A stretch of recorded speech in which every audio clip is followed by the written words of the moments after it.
Hello అందరూ ఎలా ఉన్నారు? నేనైతే చాలా బాగున్నాను. ఈ రోజు అయితే మేము ఒక స్పెషల్ ప్లేస్ కి వెళ్తున్నాం. మీరు ఏమైనా గెస్ట్ చేయగలరా? వద్దులేండి, మీకు అంత కష్టం, నేనే చెప్పేస్తాను. సమ్మక్క సారక్క జాతరకి వెళ్తున్నాం. జాతర టైంలో జనం ఎక్కువ ఉంటారని మేమైతే స్టార్టింగ్ లోనే వెళ్లిపోయాం. జంపన్న వాగులో పనులు జరుగుతున్నాయి, ఇంకా వాటర్ అయితే పూర్తిగా లేవండి. జంపన్న వాగు దగ్గర దిగి మేము కాళ్ళు చేతులు కడుక్కున్నాం. ప్రస్తుతానికి వాగులో వాటర్ లేవు కాబట్టి ఇట్లా పైపుల ద్వారా వాటర్ వస్తున్నాయి అనమాట. ఇక్కడే అందరూ స్నానాలు అవి చేస్తున్నారు చాలా మంది. ఇక్కడ ఇంకొక ఆప్షన్ కూడా ఉంది, వేడి నీళ్లు కావాల్సిన వాళ్ళకి డబ్బులకి వేడి నీళ్లు కూడా అమ్ముతున్నారు. ఇక్కడ స్టార్టింగ్ లో అయినా జనం చాలా మంది ఉన్నారు. మేము హైదరాబాద్ లో 18 years నుంచి ఉంటున్నాం గానీ ఒక్కసారి కూడా సమ్మక్క సారక్క జాతరకి వెళ్ళలేదు. ఇదే ఫస్ట్ టైం మేము వెళ్ళడం. సమ్మక్క సారక్క జాతర 2 years కి ఒకసారి జరుగుతుందంట కదా.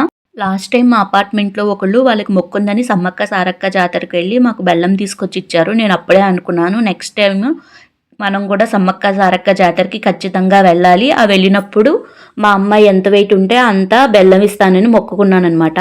మాది నెగిటివ్ ప్లేస్ ఆంధ్ర కాబట్టి ఇక్కడ తెలంగాణలో పూజలు ఆ పద్ధతులు ఎలా ఉంటాయో నాకైతే అస్సలు తెలియదండి.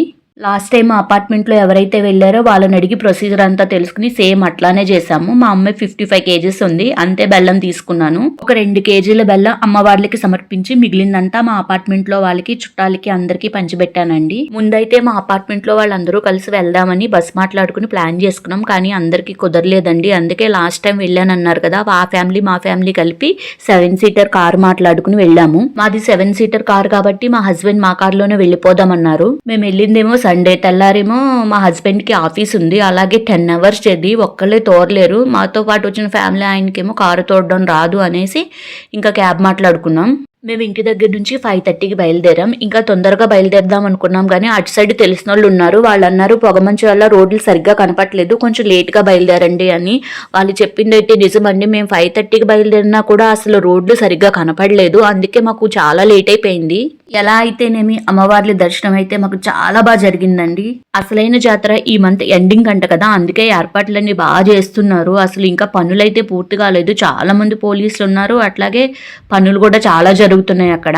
మాకు మధ్యాహ్నం 2 o'clock కల్లా దర్శనం అయిపోయింది. దారిలో ఒక హోటల్లో ఆగి లంచ్ తిన్నాం. మనం ఎక్కడైనా ఒక పని కోసం వెళ్ళామంటే ఒక పనితోనే వదిలేస్తామా, దాంతో పాటు 10 పనులు చక్క పెట్టుకొస్తాం. దారిలో లక్నవరం లేకుందంటే అక్కడికి కూడా వెళ్ళాము.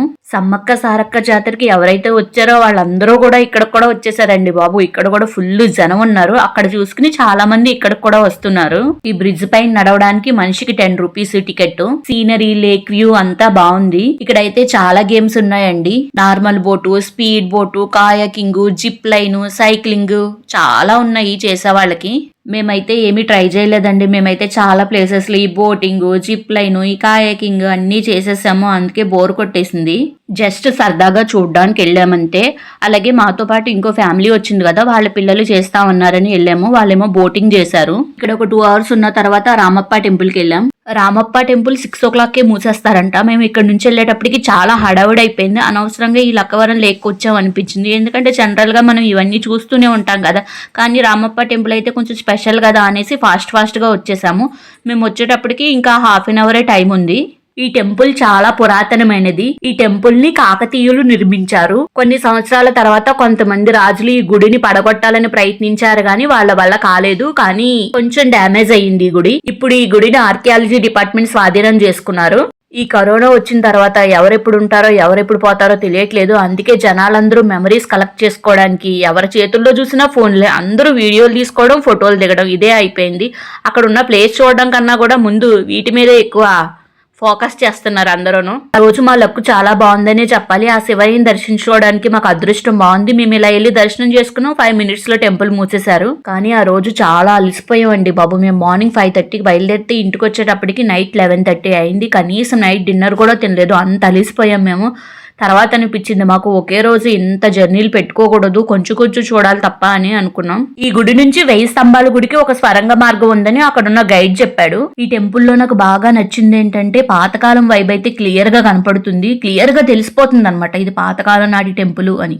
ఇప్పుడు నేను మీకు చూపిస్తున్న ఏనుగు బొమ్మలు ఉన్నాయి చూసారు, ఇవైతే గుడి చుట్టూ ఉన్నాయి. మీరు ఒక్కటి గమనించండి, ఒక ఏనుగు ఉన్నట్టు ఇంకో ఏనుగు లేదు. ప్రతి ఏనుగు చాలా డిఫరెంట్ గా ఉంది. అది పాతకాలం శిల్పుల గొప్పతనం. ఏవైనా పాతకాలం నాటి వస్తువులు పాడు చేయడం చాలా ఈజీ అండి, కానీ దాన్ని జాగ్రత్త పెట్టడమే చాలా కష్టం. మన సాంప్రదాయాన్ని, మన పురాతన కట్టడాల్ని మనమే కాపాడుకోవాలి, ఏ మతం వాళ్ళైనా సరే కూడా. మా ట్రిప్ అయితే చాలా హ్యాపీగా జరిగిందనే చెప్పాలి. ఆ జర్నీకి తిరుగుడికి ఒళ్ళు మాత్రం పులిసిపోయింది. 2 రోజుల వరకు ఒళ్ళు నొప్పులు తగ్గలేదు. మాకైతే క్యాబ్ కి కిలోమీటర్ కి 20 రూపీస్ తీసుకున్నాడు. మాకు మొత్తం ఈ ట్రిప్ మీద 15,000 అయింది. 2 ఫ్యామిలీలు కలిపి ఆఫ్ చేసుకున్నాం. డబ్బులదే ఉంది, కష్టపడితే ఈ రోజు అయినా రేపైనా సంపాదించుకోవచ్చు, కానీ ఎంజాయ్మెంట్ ముఖ్యం బిగులు. ఈ వీడియో కనుక మీకు నచ్చితే please like, share and subscribe. కొత్తగా యూట్యూబ్ ఛానల్ స్టార్ట్ చేశాను, కొంచెం సపోర్ట్ చేయండి ప్లీజ్. ఇంకా లాంగ్ వీడియోస్ లో నా జ్యువెలరీ కలెక్షన్ వీడియోస్ కూడా ఉన్నాయి, కొంచెం ఇంట్రెస్ట్ ఉన్న వాళ్ళు అవి కూడా చూసేయండి. ఇంకా ఫైనల్ గా అందరికి హ్యాపీ సంక్రాంతి హాలిడేస్ కదా, అందరూ ఫుల్ గా ఎంజాయ్ చేయండి.